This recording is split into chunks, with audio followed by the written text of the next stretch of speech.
Today we're going to calculate the sum of all whole numbers from 1 to 100. To solve this without adding every single number manually, we look at the pattern of pairing the first term with the last term. So, pairing 1 with 100 equals 101.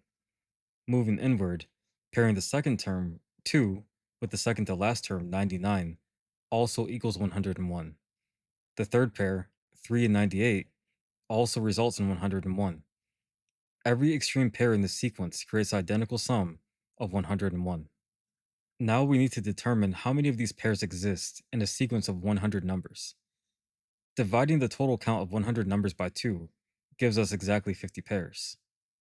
Now we can express the total sum as a number of pairs multiplied by the value of each individual pair.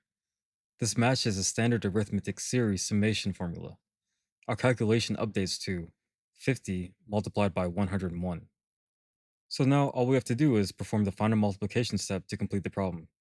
50 times 101 results in 5050.